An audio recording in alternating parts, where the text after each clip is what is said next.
مہنگائی آسمانوں کو چھونے لگی ہے. آج وزراء کی پریس کانفرنس, کل وزیر اعظم صاحب کے سامنے کابینہ کے اندر اس حوالے سے شور و غل ہونا, اس حوالے سے باتیں اور صدائیں بلند ہونا. عوام تقریباً روز ہی احتجاج, آپ یہ نیچے ڈی چوک میں دیکھ رہے ہوں گے, ہمارا دفتر بالکل دفتر کے سامنے, روز کے روز بیسس کے اوپر کوئی نہ کوئی احتجاج ہونے لگ گیا. مہنگائی پہ نہیں بڑھ رہی, تنخواہیں نہیں دی گئیں, ان تمام چیزوں کے اوپر اب احتجاج روز کے روز ہونا شروع ہو گئے ہیں. امجد صاحب, کیا آپ اپوزیشن کو خود مواد نہیں فراہم کر رہے کہ وہ آپ کے خلاف احتجاج کریں, ان کو گولڈن اپرچونٹی نہیں دے رہے یہ مہنگائی کے اوپر قابو نہ کر کے, انویسٹیگیشنز کمپلیٹ نہ کرا کے؟ آپ لوگ تو خود ان کو پلیٹ میں رکھ کے, تھال میں رکھ کے دے رہے ہیں کہ ہاں یہ معاملات ہیں, ان کے اوپر آپ احتجاج کر سکتے ہیں. بسم اللہ الرحمن الرحیم. سب سے پہلے تو انیکا میں یہ کہنا چاہوں گا کہ ان کو عوام کا غم نہیں ہے, ان کو صرف اور صرف اپنی کرپشن بچانی ہے, اور یہ کرپشن بچاؤ مہم کے سلسلے میں باہر نکل رہے ہیں.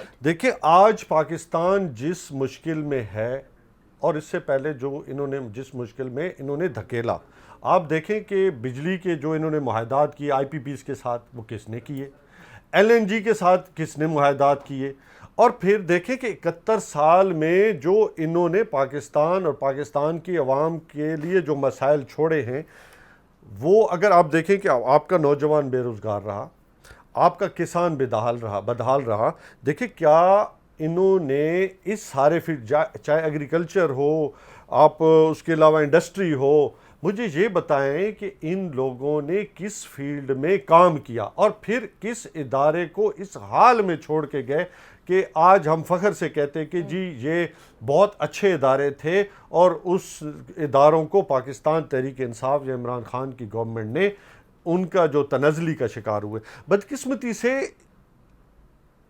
یہ بلیک میل جو کرنا چاہتے ہیں ہر پوائنٹ کے اوپر پاکستان تحریک انصاف کی گورنمنٹ کو اور اداروں کو بھی, میں ایک آپ کو بات بتاؤں, یہ چاہتے ہیں کہ ہمیں ڈیل بھی دی جائے اور ہمیں ڈھیل بھی دی جائے. تو پھر ان کا سب سے بڑا مسئلہ یہی ہے, ان کا سب سے بڑا مسئلہ یہی ہے کہ یہ ڈیل اور ڈھیل کے چکر میں ہے. ان کو دیکھیں, اچھا یعنی آپ کہنا چاہ رہے ہیں کہ وہ سامنے کہہ رہے ہیں کہ جی ہمیں ڈیل نہیں چاہیے, لیکن اندر خانے ڈیل کی بات دیکھیں یہ ڈیل کی بات ہے نا. دیکھیں ان لوگوں نے, میاں صاحب اللہ تعالیٰ نے صحت سے رکھے, سیاست اس کے اوپر سیاست نہیں ہوتی, لیکن اس کے اوپر بھی سیاست کی گئی. پورے جناب ایک ماہ جناب پورا میڈیا میں ایک شور مچا جی کہ میاں صاحب اللہ معاف کرے اس حالت میں جی فوری طور پہ جیل سے نکالا جائے. آپ کی وزیر صحت بھی تو تھی نا. دیکھیں جو بھی ہے, میں تو سمجھتا ہوں کہ جو بھی ذمہ دار ہیں ان کے خلاف کارروائی بھی ہونی چاہیے, جو بھی ذمہ دار ہیں.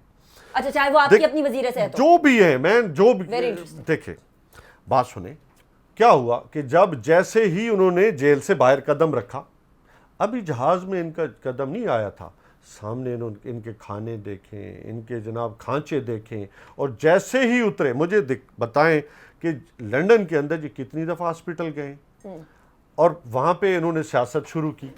اور سیاست دیکھیں آئیں, پہلے تو یہ چاہیے تھا کہ اگر یہ کہتے کہ جی ووٹ کو عزت دو, جو جن کا نعرہ ہے, تو ووٹ کو کیا عزت ہے؟ Rule of law, constitution of Pakistan کو بے کرتے. دیکھیں سپریم کورٹ آف پاکستان ابھی سیاہی جو ہے وہ سپریم کورٹ کے آرڈرز کی جو ہے وہ ابھی سوکھی نہیں ہے, لیکن کیا لکھا ہے اس میں, اس سارے آرڈر کو دیکھیں. آج میں تو سمجھتا ہوں وہ بھی ایک سپریم کورٹ کا آرڈر بتاتا ہے, وہ کہتے ہیں خواجہ سعد رفیق اور ان کے بھائی کا جو کیس تھا اس کے اندر لکھا گیا کہ نیب کو آپ لوگ پولیٹیکل وکٹمائزیشن کے لیے استعمال کر رہے ہیں. 5 ججز کا فیصلہ تھا موجودہ, اس میں چیف جسٹس بھی شامل تھے کہ نہیں شامل تھے. آج میں تو سمجھتا ہوں کہ والیوم 10 کو بھی کھلنا چاہیے. اچھا کب کھول رہے ہیں پھر آپ؟ دیکھیں میں تو سمجھتا ہوں کہ سپریم کورٹ کو میں تو استدعا کروں گا کہ وہ کھولیں, تاکہ قوم کے سامنے یہ چیزیں آئیں کہ انہوں نے 71 سال میں قوم کو کتنے دھوکے دیے. آج دیکھیں آپ اگر جب معیشت کی بات کرتے ہیں, آج گورنمنٹ کی کوششوں سے اتنی ڈوبی ہوئی معیشت کو بیلنس میں, آج آپ کے اخراجات, آج آپ کی آمدن برابر ہیں, لیکن آپ کو مسئلہ کیا ہے؟ آپ کا مسئلہ ہے مہنگی بجلی, آپ کا مسئلہ ہے کہ آپ کے قرضے. امجد خان صاحب آپ میکرو اکنامک انڈیکیٹرز کی بات کریں, میکرو اکنامک انڈیکیٹرز کے اندر ہم نے بہتری دیکھی ہے, لیکن مائکرو اکنامک انڈیکیٹرز وہ ہوتے ہیں جو کہ عام عوام کو افیکٹ کرتے ہیں. 5.8% کے اوپر جی ڈی پی چھوڑ کے گئے تھے, آج آپ جی ڈی پی وہ بھی فیک نمبر, میری بات وہ بھی فیک نمبر ہے. دیکھیں وہ بھی فیک, میں اس پہ پارلیمنٹ میں ڈیبیٹ کرانے کے لیے بھی تیار ہوں. اچھا دیکھیں اصل بات یہ ہے کہ اگر دیکھیں جب انہوں نے گورنمنٹ چھوڑی تو آپ کے پاس کتنے ڈالر تھے؟ آپ کے پاس تو ڈالر ہی نہیں تھا, آپ کا $20 بلین جو ہے وہ ڈیفیسٹ میں تھے. دیکھیں, اور پھر آپ کا توازن جو تھا وہ بالکل ان بیلنس تھا. اصل میں ان کا خیال تھا کہ یہ 2 سال جو گورنمنٹ چلا گئے ہیں, اور ان کو خطرہ ہے کہ عمران خان اگر 5 سال اپنے پورے کرتا ہے, اور جس ٹریک پہ چونکہ یہ اپنی پالیسیز کو لے کے جاتا ہے, پاکستان اس طرف جائے گا جو ایشین ٹائیگر بننے جا رہا تھا 60s میں. ان لوگوں نے جس طریقے کے ساتھ اداروں کا انہوں نے بدحالی میں, دیکھیں انہوں نے کیا کی, نیپوٹزم, کرپشن اور کیا فیورٹزم. مجھے بتائیں اس سے چوتھا کام انہوں نے کیا کیا ہے؟ کوئی مجھے ایک بتائیں. مے فیئر کے فلیٹ انہوں نے خریدے, سر محل انہوں نے خریدے, دبئی ٹاور انہوں نے خریدے, مجھے منی لانڈرنگ انہوں نے کی, ٹی ٹی ان کے ذمے, فلودے والے ان کے ذمے, پاپڑ والوں کے ان کے اکاؤنٹ سے پیسے نکل رہے ہیں نا, ہمارے اکاؤنٹ سے تو پیسے نہیں نکل رہے نا.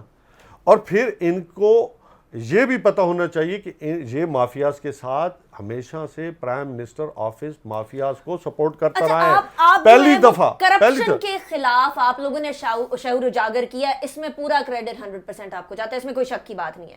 لیکن اب کرپشن کے خلاف شعور بیدار کرنے کے بعد اب آپ کی اگلی ذمہ داری جو حکومت میں ہوتی ہوئی یہ ہوتی ہے کہ ساتھ ساتھ کرپشن کے خلاف آپ لوگ جو ہیں وہ شکنجہ ٹائٹ کریں, اور نیب کو آپ لوگوں نے جس طرح کھلی اجازت دی ہوئی ہے کریں, اور جو کہ آپ لوگوں کے اپنے صفوں کے اندر بھی جو صفائی ہونے والی ہے اس کو بھی صفائی کریں, جس طرح ابھی وہ روزویلٹ کی بات آ گئی. بٹ اب عوامی مسائل کے حل کا وقت ہے. دیکھیں بات سنیں انیکا, پہلی بات یہ ہے کہ ہمیشہ سے پہلے پرائم منسٹر آفس جو تھا وہ سپورٹ کرتا تھا مافیاز کو, لیکن اللہ کا شکر ہے کہ پہلی دفعہ پاکستان کے اندر حقیقی تبدیلی آئی, اور پرائم منسٹر ہاؤس اس مافیا کے خلاف, یعنی کہ عمران خان صاحب اس مافیا کے خلاف کام کر رہے ہیں. آج ہمیں جس مشکلات کا سامنا ہے اس مافیا کی وجہ سے.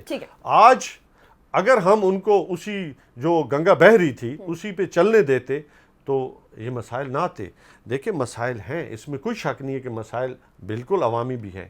آج جو جس مشکل سے ہم عوام جو گزر رہی ہے, آج اگر آپ کو سستی بجلی آپ کے پاس ہوتے, آپ کے معاہدات سستے ہوتے, آپ کے پاس گیس کے مسائل حل ہوتے, آپ کے پاس سرکولر ڈیٹ جو آپ کے پاس اتنا بڑا آج آپ کا ایشو بنا ہوا ہے, تو یہ اگر مسائل آپ کے نہ ہوتے تو آپ کی کارکردگی بہتر ہوتی. آپ جس طرف جانا چاہتے تھے, آپ جس طرف قوم کو لے جانا چاہتے ہیں, اس میں آپ کے لیے تکالیف ہیں, کیونکہ یہ مشکل راستہ ہے.